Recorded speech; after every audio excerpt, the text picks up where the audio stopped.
a paisagem da região aqui, a luz aqui, ela lê diferente, parece.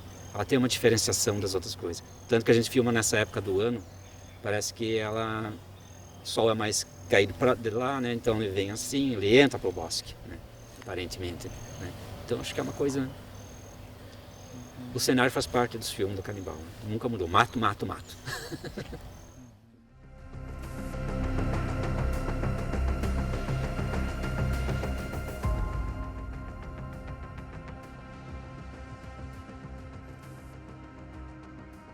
Que lugar estranho.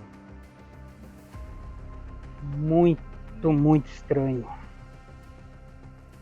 Mas eu acho que deve ser aqui a entrevista sobre a Canibal.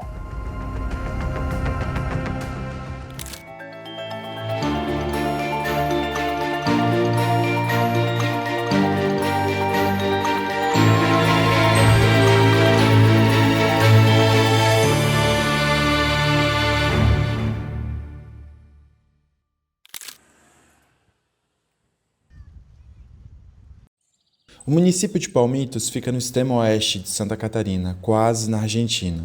Aqui as ruas são tomadas pelo barro vermelho e o sino da igreja luterana ainda hoje desperta os moradores às 6 horas da manhã.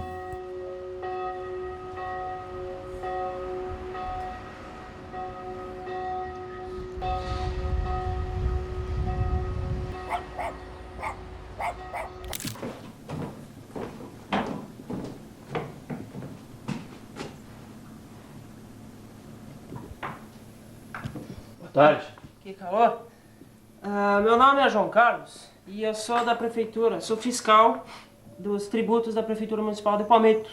E eu vim aqui cobrar o IPTU de vocês. Mas morando aqui nesse fim de mundo, isolado de todo mundo, tem que pagar IPTU? Tem que sustentar esses parasitas? Você sabe como é que é, se você pagar o IPTU, você está colaborando para o crescimento da comunidade. Tu morava numa cidade de 10 mil habitantes no início dos anos 90. Tu absolutamente, se tu não fosse para uma festa beber, tu não tinha absolutamente nada para fazer. Ou era beber ou era fazer esporte. A gente beber até gostava, mas esporte a gente não gostava. Ninguém era esportista. Na época, eles pediam para o prefeito algum auxílio, alguma coisa, para a cultura. Ele dizia, não, mas já tem cultura, tem o CTG, que era o Centro de Tradições Gaúchas, e tem o Clube dos Idosos. Isso era cultura na época, né? Só que a gente queria mais, porque daí a gente já tinha mais a cabeça um pouco mais desenvolvida, que daí a gente conhecia o pessoal de fora, né? Que tudo que a gente fazia era São Paulo, Rio de Janeiro e Belo Horizonte. Desde bandas e coisa, desde pesquisas e tal, né? Na época eu lembro que a gente brigava até para ter uma casa cultural na cidade, que a gente não era ouvido assim pelo poder público, né? Mas era isso, a gente queria ter um meio de colocar para fora a tua veia artística, né? Quando fiquei sabendo que o pessoal da cidade estava fazendo filme de ficção e terror, eu já escrevia, eu falei, não, isso aí é minha turma, né? Tanto que estamos juntos aí até hoje, né? E aqui era meio triste, no sentido cultural, as coisas. Eu vim de uma geração que tinha cinema. Daí, tipo, o meu programa de sábado, à noite, era ir para o cinema. Independente da minha idade que eu tinha, eu estava lá, né? O cinema fechou. Foi na mesma época o Brasil inteiro que virou igreja. Esse ser estava quites com as suas contribuições para com a casa de Deus. Ele honrava os seus compromissos da sua linhagem cristã.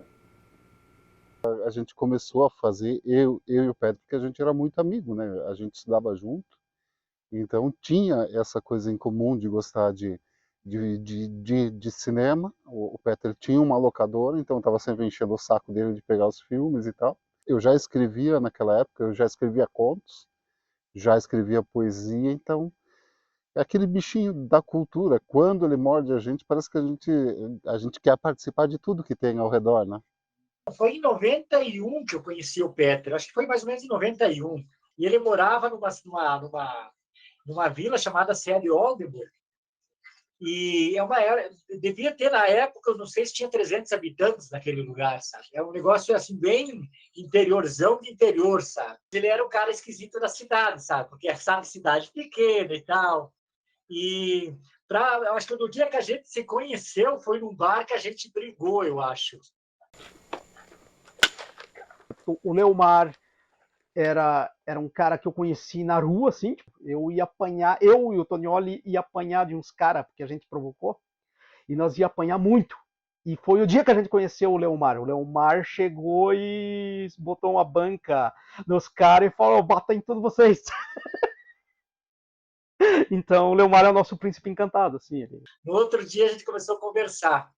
A gente gostava, tinha coisa em comum no caso de bandas de heavy metal e coisa, que a gente gostava, só que ele, não sei de que forma, ele tinha mais acesso.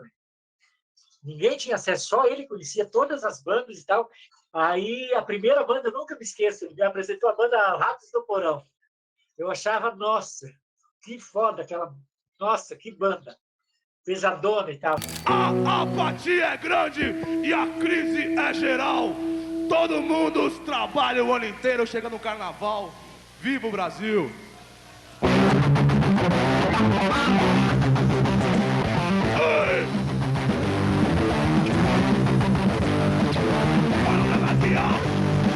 Que luta pra viver! O povo hoje em dia aprendeu a merecer! E o Petro foi o cara que eu cheguei um dia na locadora e pedi pra ele, tem Fellini? Ele deu uma olhada. Tem Fellini? Acho que ele nem tinha nada de Fellini. Não tem Fellini, mas eu tenho fulano, né? Tá, beleza. Aí começamos a trocar ideias também, coisa e tal, né? Ele, tipo assim, foi uma referência pra mim, até pra continuar morando em Palmitos na época, né? Eu tinha um comércio na rodoviária, o Petro estava indo para São Paulo, né? Na Aurorcon, na primeira Aurorcon, e eu encontrei ele, conhecia, né, da mesma cidade, sabia dos boatos, daí conversando com ele, né? Aí ele falou, não, quando eu voltar de São Paulo, conversa que daí nós vamos estar fazendo um filme, daí te convidamos. Eu sabia onde que era a locadora. Aí cheguei lá, o dia marcado, o horário, né? A gente se encontrava mais em bares, porque nós não pertencíamos às mesmas turmas, né? Eram turmas diferentes. E ali nós começamos finalzinho do bar, o baile, se encontrar e ficar conversando sobre cinema, livro. No início, quando conheci o Petro, no caso, conheci ele no colégio e tal, a gente acabou fazendo amizade, isso lá nos anos 90, 91, não recordo direito, né? A gente fez amizade por causa de gibi, né? Eu lia bastante gibi, ele tinha esse interesse por gibi também. Aí a gente trocava alguns gibis sobre terror, né? No caso, Espectro, Histórias do Além, Calafrio, aqueles gibi lá. Digamos que a gente já tinha um linguajar um pouco mais rebuscado por causa da leitura que a gente tinha, né? Eu me lembro que quando tinha, na sexta série, que a gente chama, quando chegava um livro novo na biblioteca, o pessoal me avisava que eu já tinha lido todos os livros que tinha na biblioteca. Era um monte, que não era um monte também, né? Mas tinha uma coleção razoável da série Vagalume, que são clássicos, né? De dar uma base, e também de Escritores Malditos, que a gente gostava bastante, né? E ele já tinha umas ideias lá, eu vou fazer um fanzine. Eu nem sabia o que era fanzine, né? Pô, daí ele me explicou, fanzine é um negócio mais underground e tal, a gente pega poemas de um, contos de outro, desenho de um, e monta um fanzine, coisa e tal, e distribui no mundo underground. Mas eu era bem por fora desse lado aí, eu tipo, o que é underground, né, cara? Daí explicou e tal, né?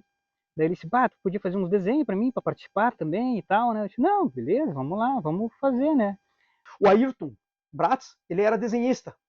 Então ele começou a desenhar para o meu fanzine. O Tonioli já riscava contos, já escrevia poesias também. Então eu publicava alguma coisa do Tonioli. O Leomar Vazovic escrevia também. E daí eu escrevia e passava para ele ver se estava bom.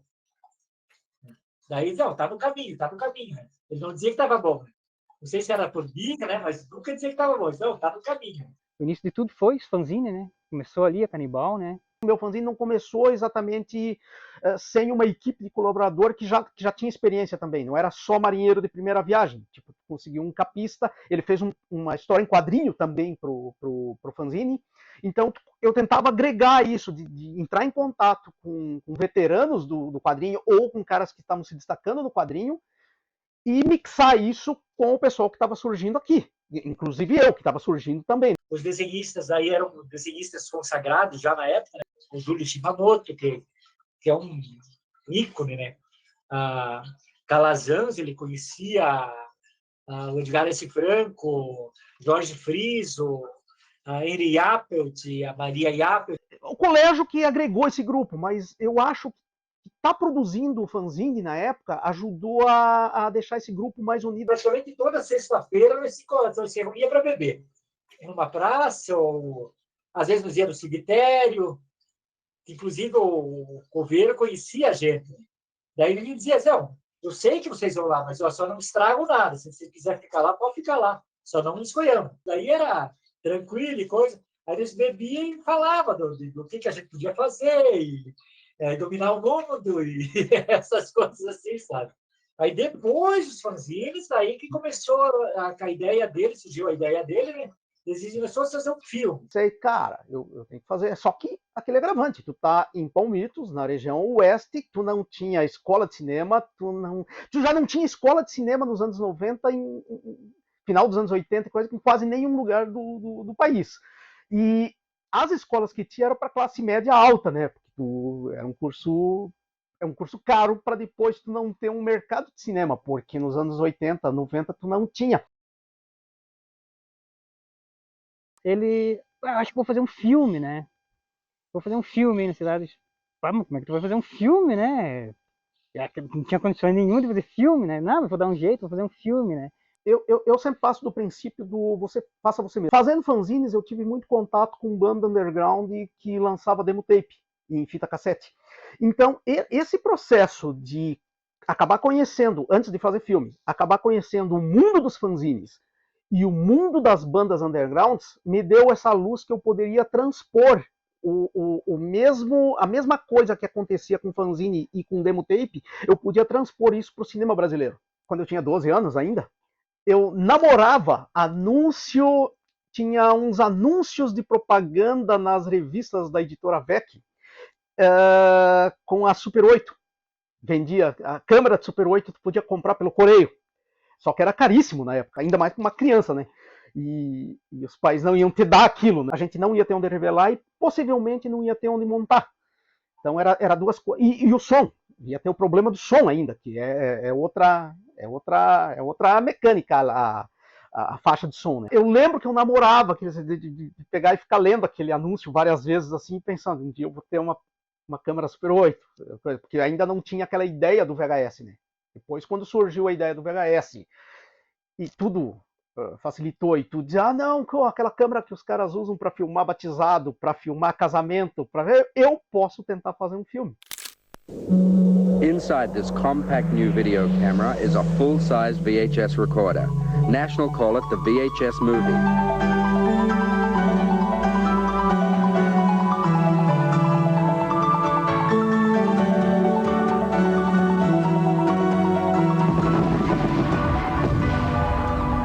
It even plays pre-recorded tapes. The VHS Movie. Easy movies. From National. A qualidade era uma merda, assim, mas na época não tinha comparativo também, né? As TVs que tu assistia aqui geralmente era com falha no sinal, que eu acho que aí foi a grande descoberta, a grande invenção, talvez, que eu fiz no início dos anos 90, que foi pegar e fazer os filmes e lançar eles em VHS.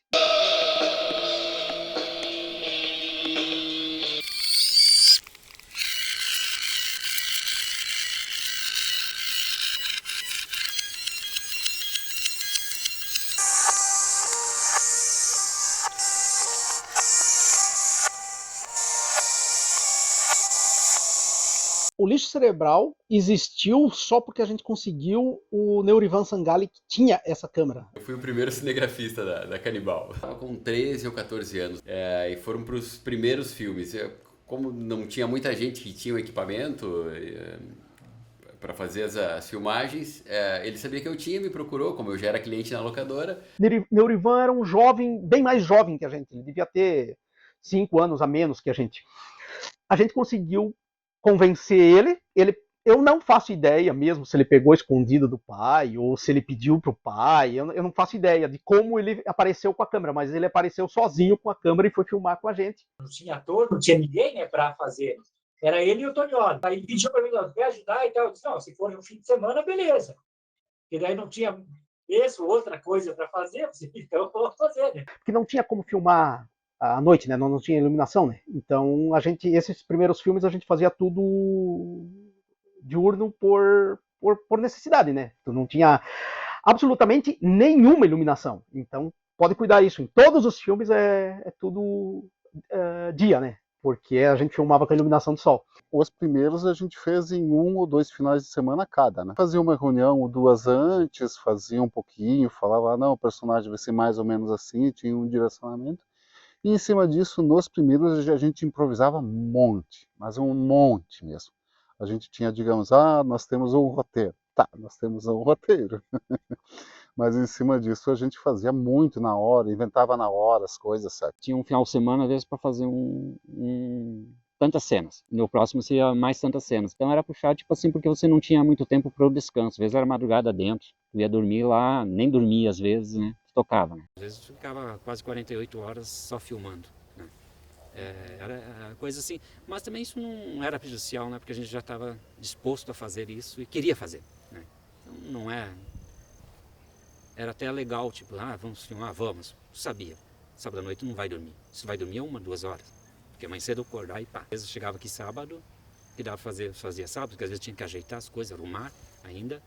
E daí filmar à noite, cenas, geralmente as internas, a gente deixava tudo para a noite. E durante o domingo daí era a finalização, acabar cenas e fazer cenas que ficaram pendentes, coisa e tal, né? O Lixo Cerebral Vindo de Outro Espaço é um roteiro que eu fiz com o Tonioli. Na época a gente tentava escrever junto assim, os roteiros. E é meio inspirado nos filmes do Ed Wood. Por isso que ele tem essa pegada toda de aquele cemitério todo falso.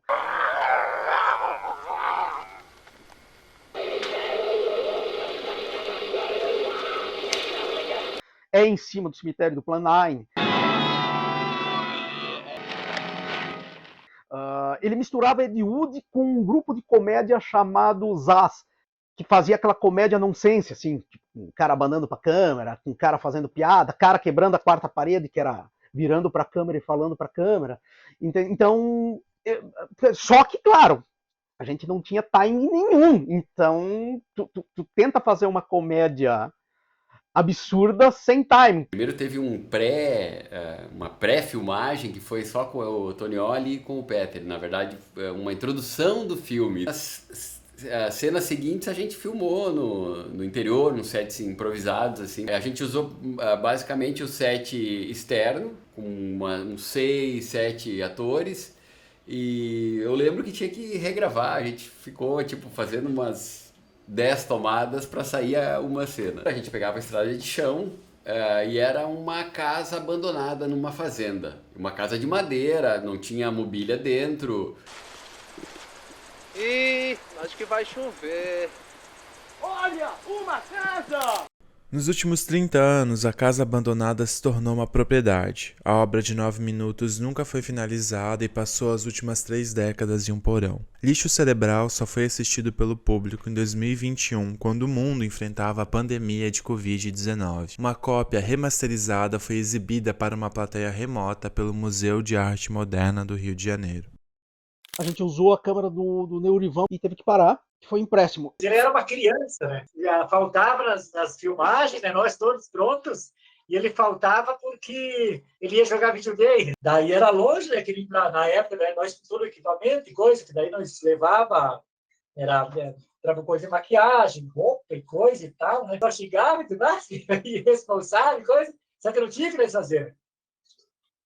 Aí ficava por lá e pensando o que ia fazer, coisa sem uma câmera não tinha, né? Realmente não tinha o que fazer, né? Ficava completamente perturbado mesmo. Era muito novo, não estava, digamos, focado no projeto.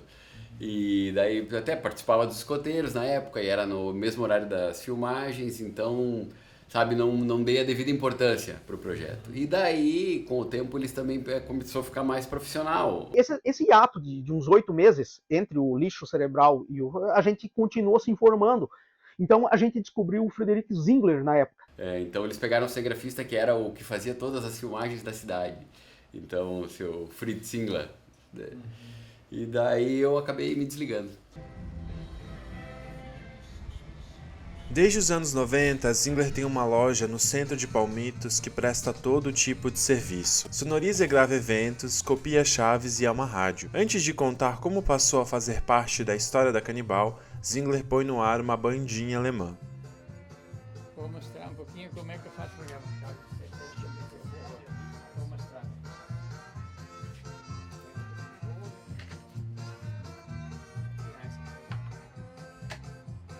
É um vestígio da colonização europeia do município, celebrado a cada 10 anos com um novo memorial instalado na Praça do Centro. Petra me procurou, né, para ele queria fazer um filme, né, e para nós dar uma força para ele, né. Então ele precisava de uma ajuda e nós fizemos o possível de ajudar ele nesses fins aqui, né, o que nós tínhamos de sonorização, né, e tudo isso. Então fizemos um trabalho com ele para que ele conseguisse progredir o trabalho dele, né. Ele tinha uma ilha de edição que era de vídeo para vídeo e tinha gerador de caracteres. Você mata! Mortal! Soma na minha frente! Sua insignificância ofende minha sonoridade extraterrestre. Eu não sou mortal, entenda! Aquela sua forma, diga-se de passagem, brilhante, por sinal, me deixou imortal! A imortalidade, ela vem da origem.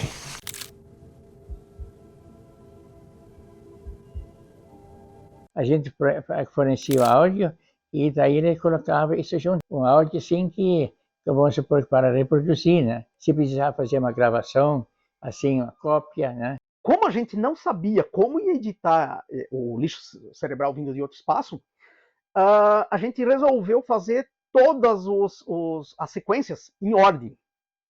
Então, sequência 1, rodava tudo, já montado na câmera. Por exemplo, se um cara errava, a gente voltava a câmera. A gente não tem os erros dessa filmagem, porque se a pessoa, o ator improvisado, errasse, a gente tocava de volta, achava o ponto de corte, montava ali e fazia de novo. Então era um negócio muito primitivo mesmo, assim. Quando a gente foi rodar o Criaturas Hediondas, a gente já sabia que podia fazer montado, né? Era uma coisa importante para ele saber que ele tinha apoio para isso, né?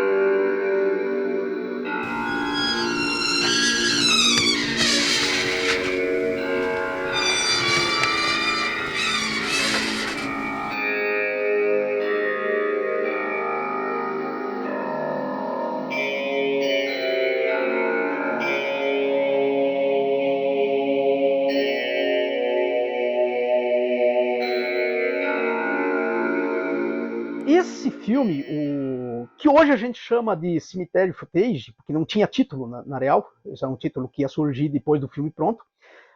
Na época eu escrevia de uma maneira muito debochada.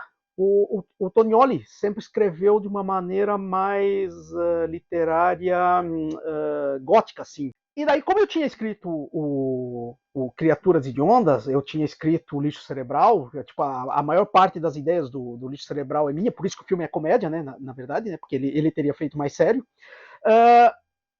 Eu disse pra ele, cara, não, então escreve um aí que a gente filma. A gente começou a filmar no domingo à tarde. E eu, naquela época, eu morava no interior aqui de Palmitos e eu tinha um ônibus que saía às 5 horas. Então a gente foi fazendo as coisas um pouquinho rápido, porque eu tinha que ir embora às 5 horas. Eu cheguei a pedir autorização para ir filmar no cemitério, mas eu lembro que eles negaram. Só que a gente não foi filmar logo em seguida, a gente levou um tempinho para ir filmar. Quando levou um tempinho para ir filmar, eu pensei, nem vou pedir autorização de novo, vamos ir filmar sem perguntar nada. E quando a gente começou a rodar, deu o azar de duas pessoas influentes da cidade, acho que tá no cemitério visitando algum túmulo, alguma coisa. Esses caras viram, e quando eles viram, eles ligaram pro delegado. E daí, claro, veio uma viatura, né? E daí a polícia chegou e tal, e não sei o quê, porque vocês estão violando túmulos, que vocês estão isso, que vocês estão aquilo, né? E daí eu tive que ir embora e porque eu tinha que ir e daí o Peter ele foi para delegacia e eu não fui junto. E eu fiquei bem chateado até, né? Porque na verdade fui eu que botei um pouco mais de fogo pra gente fazer, né? Mas é que eu não tinha como, naquela época a gente era muito novo, né? E a gente chegou lá e daí sim, com o delegado, eu não conhecia o delegado, na verdade, mas daí fiquei conversando com ele, de boa assim, com aqueles senhores junto, eles foram tudo junto. Os policiais, os senhores dando carteiraça, assim, que são importantes na cidade, esses caras estão fazendo aruaça. Daí o delegado pediu para mostrar, daí eu disse, não, tudo bem, então eu vou ter que mostrar isso para provar que nós... Daí o cara assistiu a filmagem, que realmente não tem absolutamente nada de... Eu acho que é a filmagem mais comportada que a gente fez na vida toda. Tenho que agradecer ao roteiro do Tonioli, isso. O delegado viu essa filmagem e disse, não, cara, pega esse filmador, pega essa fita, não foi apreendida a fita, pega esse filmador, pega essa fita, vão lá fazer o que vocês quiserem, vão embora. E isso é uma coisa que me marcou, eu lembro até hoje, eu tô com a voz do delegado até hoje aqui na minha cabeça, porque me marcou muito e eu saí rindo. Porque enquanto a gente, entre a sala de espera da delegacia e a sala do delegado, tinha um corredorzinho. Enquanto eu e o Leandro saímos por esse corredorzinho, eu escutei o delegado falando claramente assim para os dois caras importantes da cidade, dizendo: finalmente uns jovens com iniciativa de fazer alguma coisa na cidade e vocês fazendo esse papelão. Então, quem levou o sermão do delegado, na verdade, foi os caras. A trilha, ela tem uma pegada bastante triste, um pouco nostálgica, assim, que eu acho que fica bastante interessante, só pelo que a gente não pôde finalizar, né? Esse lúdico mais puxado para o gótico, ele planta essa reflexão, ele faz isso com que você analise um pouco mais, né? Ainda mais essa coisa de cemitério que tem a ver com perdas, com histórias, né? Que na verdade um cemitério é um compêndio de várias histórias de vida, né? Você pode sentar e contar cada uma delas, né?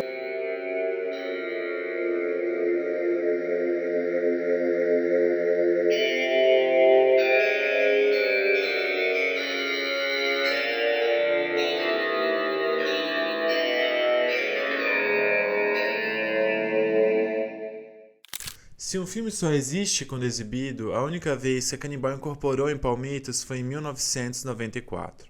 Uma pequena TV foi instalada em frente a essa parede e reproduziu o filme Açougueiros, o segundo longa-metragem da Canibal. A sessão ocorreu no Bar Casarão, boteco que fica na entrada do município. Hoje ele se chama Bar do Lores. A exibição eu divulguei numa motinha com o som atrás.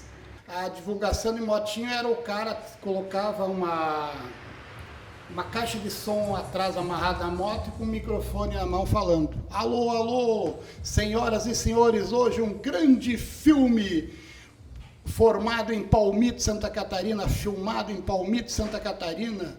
Traga seu pai, sua mãe, sua avó e venha assistir. Daí, a princípio, eu acreditava que o pessoal vai ver mais para ver quem que está participando e tal, né? Daí foi assim, daí o próprio Louro disse, não, vamos cobrar ingresso. Eu disse, não, se é para cobrar ingresso, eu não deixo passar. Eu disse, não, nós vamos passar de graça o filme, o que tu ganhar vai ser na cerveja. Até porque nós estávamos precisando, né, que não adianta fazer um filme e ninguém vê, né?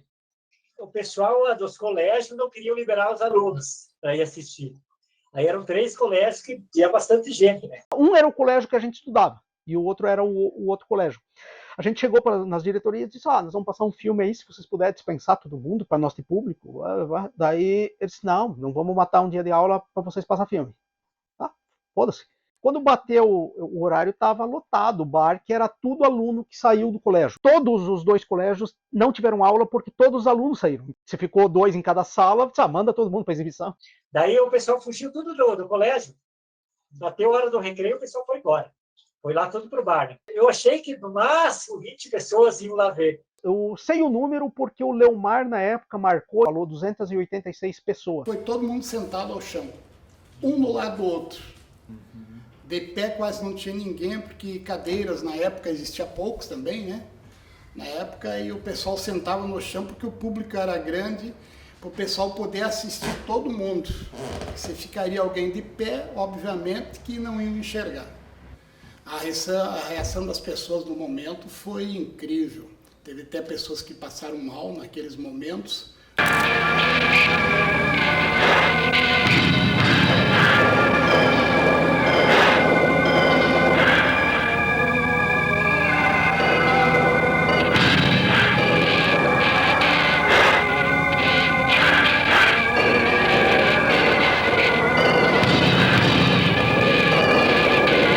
Não adianta a tua cidade de 10 mil habitantes ficar falando e tu não conseguir sair desse gueto de 10 mil habitantes.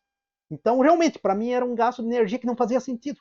Então, isso de fazer a fita VHS e fazer ela girar no país todo através de contatos via carta, para mim me parecia muito natural e eu ficava na época pensando, por que ninguém está fazendo isso? Eu fazia um catálogozinho impresso que eu botava no meio do zine. E esse catálogo ia junto e o próprio leitor do fanzine geralmente mostrava para absolutamente todos os amigos. Porque isso era o bacana dos anos 90. O boca a boca realmente funcionava. Porque era o único meio, por exemplo, eu fazia um filme aqui, como o underground de São Paulo ia ficar sabendo? Através dessas publicações independentes. É um gueto que dava, sei lá, 5 mil pessoas, talvez, 10 mil pessoas, que num mar de pessoas do Brasil, que é 230 milhões de habitantes, 10 mil pessoas é muito pouco. Mas é meio que o que aquele universo dos fanzines dos anos 90 alcançava, assim. Mandava o dinheiro camuflado por carta. Se o correio descobrisse, tu levava um puto esporo. Eu levei esporo de gerente de correio por eles descobrirem o dinheiro dentro do envelope. Então a gente tinha um processo na época que a gente pegava e fazia um envelope de carbono. E esse envelope de carbono, a gente fazia quadradão quase do tamanho do envelope, ele ficava não era impossível ver o que tinha dentro por causa do carbono. O Monstro Legume do Espaço, na época, a gente vendeu mais ou menos de 1.500 a 2.000 fitas em VHS. Tudo mandada pelo correio ou em mostras que eu ia presencial e botava banquinha. Mas foi mais de 2.000 cópias. A gente bancou praticamente toda a produção de 96 e 97 com o dinheiro que vinha do Monstro Legume. Assim, o Monstro Legume foi um sucesso bem grande, né? Assim, eu acho que o Monstro Legume eu acredito que foi o primeiro, assim, que saiu da região, assim, e teve uma expansão nacional, né? A gente começa a fazer amizade com o pessoal de todo o Brasil, né? Pedindo informação sobre o filme, coisa e tal, né? Foi o primeiro filme que a gente trabalhou com 25 pessoas. Antes fazia filme com 5 pessoas, 7 pessoas. O cara que aparecia às vezes 2 ou 3 horas no set e a gente botava de figurante. No Monstro Legume, sim, daí a gente já tinha uma equipe. O Leomar já sabia que ia fazer só as maquiagens. Que começou a fazer testes por conta. Tu tinha um cara fazendo testes por conta, assim, tipo, tu chegava na casa dele e tava ele lá testando alguma ferida. Ele tinha, na época ele tinha um sobrinho ele tinha uns 4 anos, aquele sobrinho. Ele testava coisa no guri de 4 anos, assim, tipo, o guri ficava lá pela casa dele e ele chegava lá, tava o guri com ferida. Era um negócio engraçado, assim, chegar lá e a criancinha sem um dedo.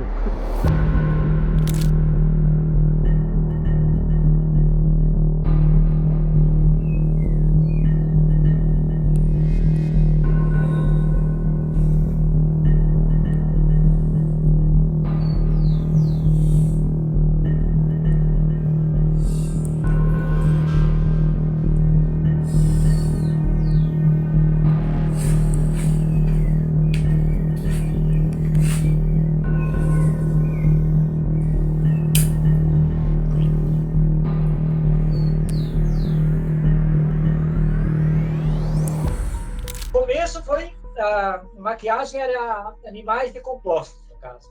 Porque daí a gente praticamente não criava muito. A gente pegava lá e torcia para o ator não reclamar quando a gente jogasse os vermes em cima dele. E daí, como a gente não conhecia maquiagem, a gente saía a campo para filmar bicho morto, passarinho morto e coisa. Se tivesse um vermezinho, alguma coisa, dava um zoom. Bem desfocado e coisa, mas o importante era dar um zoom para aparecer o bichinho se mexendo, né? O vermezinho. Aí minha irmã, na época, a gente tinha produtos da Avon. Daí eu consegui o preço especial. Daí eu maquiava os caras, tudo com produto da Avon. Não era produto ruim, cara. Aí começou a fase de maquiagem comestível, que daí eu comecei a usar, tipo, para sangue, mel e anilina para bolo, para queimaduras e até fratura exposta e coisa. Eu usava a gelatina em folha, né? E daí tinha a gelatina de morango, ela era vermelha, né? E tinha incolor. Daí, para assim, a queimadura, a gente usava incolor, e para maquiar para cores, a gente usava tipo pó de chocolate. Daí nós usávamos isso aí para poder a pessoa, se tiver que, tipo, tem um canibal que vai devorar uma pessoa que está machucada. Então, o canibal, no caso, poder ir na cicatriz e lamber sem problema.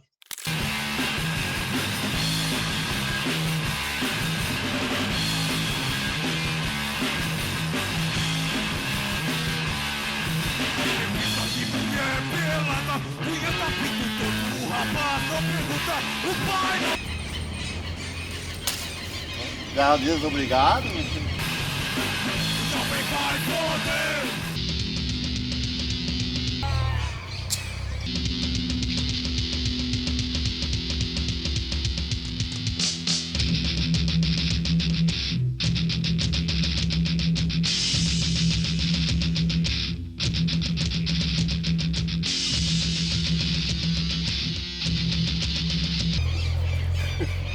Tava gravando? Tava.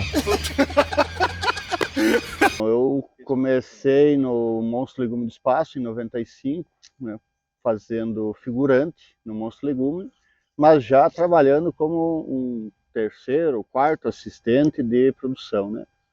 Trazendo água, levando água, segura isso, faz isso, né? Posteriormente também fiz um papel logo em seguida num outro filme, né, no Detritos. E depois, em 96, eu já fui assistente de maquiagem do Leomar Vaslavik, né? E aí, posteriormente, junto com o César Souza, fizemos as maquiagens no Blair, né, já meio que assumindo. Né? E em 99 assumi as maquiagens da Canibal. Né?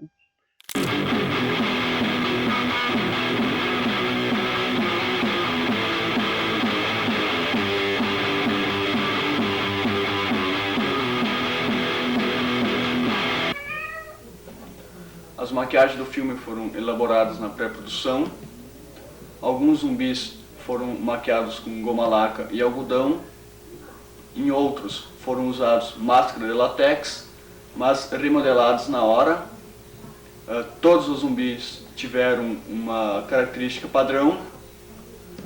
Por exemplo, como esse aqui, que foi com efeitos especiais produzidos por nós mesmos e aplicados em cima de todos os zumbis.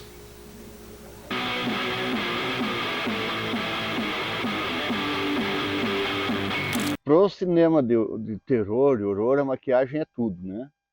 Porque é a parte visual que vai te chamar a atenção. E a produção não deixava a desejar por conta do orçamento, né? Então as maquiagens tinham que ser carregadas e cada vez mais próximas do real, né? Para conseguir compensar, né, a falta de todas as outras estruturas, né? Como uma câmera boa, uma mesa de edição, uma câmera, né? A própria questão da iluminação, né, que era improvisado, né? O extremo escala nos filmes após 1996. É quando a bronca da vida adulta leva parte do grupo para longe e o rumo estético das obras racha a equipe. Canibal, ela tá vindo para um lado um pouco mais, digamos assim, um pouco mais um pouco mais erótico, um pouco mais pornô até. E aquilo não me era interessante na época. Assim, eu não gostava muito na época, né? Nos anos 97 para 98 ficou pouquíssimos desse pessoal dos filmes originais, né? E daí um novo pessoal que foi surgindo, né? Mas daí veio já por essa afinidade do cinema escatológico, do cinema político e do cinema experimental. Era estranho porque, tipo assim, ele tá fazendo horror, terror, tá? E de repente, simplesmente, ele vai para uma coisa mais polêmica, mas tipo assim, espera aí, o discurso dele é outro agora, né? Mas tudo bem, né? Eu gostava muito de horror tradicional, assim, como espectador. Mas como artista eu queria fazer experimentalismo e queria fazer filmes transgressivos e queria entrar no erotismo. E filme ofensivo, assim, eu queria criticar a religião, eu queria criticar militar, eu queria criticar conservadorismo, eu queria pautear esses assuntos, assim. Mas a grande maioria do grupo queria fazer essas coisas, tipo criaturas hediondas, assim. Daí eu falei pro Pedrão, eu vou, se é esse tipo aí, eu não tô parando. Aí a amizade continua, mas eu não vou participar mais. Porque daí eu pensei, não, mas eu queria fazer terror, não, porque daí começaram a misturar meio pornografia junto, e daí não era o que eu estava, na minha ideia, né? Porque daí mesmo não teria sentido as minhas maquiagens, né? Eu queria fazer um negocinho mais voltado mesmo a tipo escatologia, a terror supremo, uma coisa assim de osso quebrado, cultura exposta, queimadura, instalação, barrigas abertas, essas coisas. E daí estava meio que fugindo dos roteiros, assim, do que eu tinha em sonho, né, no caso. A minha principal motivação sempre foi fazer filmes ofensivos. E isso talvez até é ruim para o resto do grupo. Eu peço desculpa para o resto do grupo, porque eu sei que teve muita gente que desistiu de fazer, porque eu quis deixar cada vez mais extremo, cada vez mais pesado. Nunca tentei fazer um filme só político. Daí fazia um filme político, colocava uma cena explícita. Fazia uma mistura que é indigesta, porque tu fica sem um público. Tu não tem nenhum gueto de público. Tu consegue ofender absolutamente todo mundo que vai assistir. Elas eram bruxas.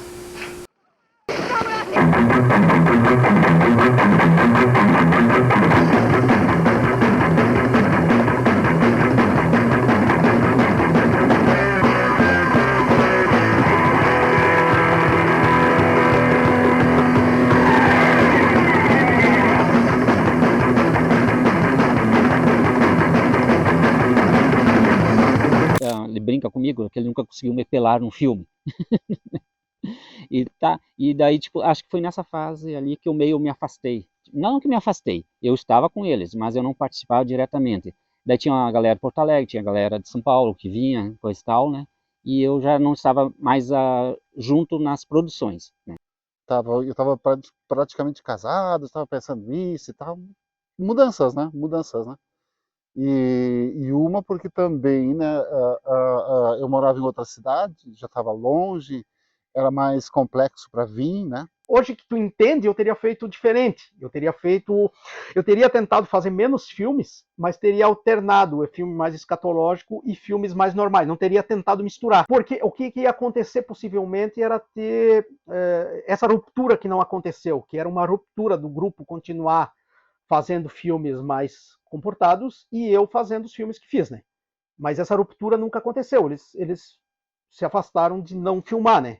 Que é uma pena eles não ter feito filmes sozinhos, né? Existem vários cinemas brasileiros, não existe só um tipo de cinema brasileiro. Eu acho que é um grande erro querer rotular o cinema brasileiro. Eu estava ouvindo uma pessoa falar que o cinema brasileiro agora está buscando se comunicar com o público. Olha, aqui é o país da chanchada, do Oscarito, do Grande Otelo, e é preciso se dar chance às pessoas que sejam realmente artistas, que artista de média, artista bonzinho, bem educado, isso não existe. Então eu queria apresentar para vocês uma galera aqui do Sul que está botando para foder, botando para derreter e está com toda a bola. É o pessoal Trash de Palmito, do Peter, e o César aqui de Porto Alegre também, e o grande Jorge Fim. Baixa uma bala aí com isso. Não, a gente acha que já acabou esse lance de vamos fazer um negócio para agradar. Foda-se. Tanto é que a gente já trouxe um manifesto preparadinho para o Festival de Gramados, que é uma edição especial que vai estar à disposição aqui na frente deste elegante palácio para todo o pessoal poder pegar e já passando pro Ivan, que vai ficar bacaninha. Inclusive eu vou usar pra me limpar o papel. Claro, quem não quiser ler pode usar limpar ele, né? também, porque ele é fofinho. Então, o lance todo é pegar e detonar com normas, com convenções e tudo mais e...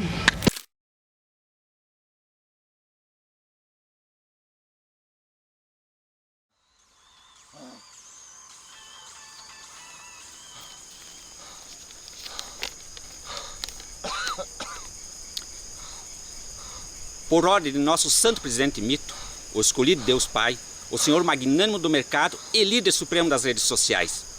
Estamos aqui para fazer cumprir a lei.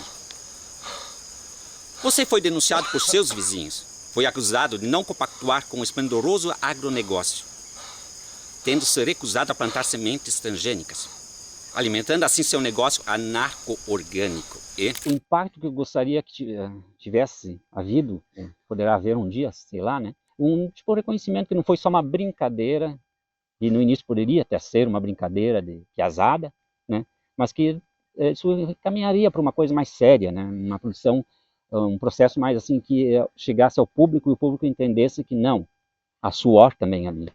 Então, como tu não tem recursos, tu tem que compensar em algum lugar, e essa compensação é a criatividade. A gente simplesmente botava a cara a tapa e vamos fazer. Se não dá para fazer bem feito, a gente vai fazer mal feito, mas a gente vai fazer. E a gente vai errando até acertar. Uma hora o cara tem que acertar, né?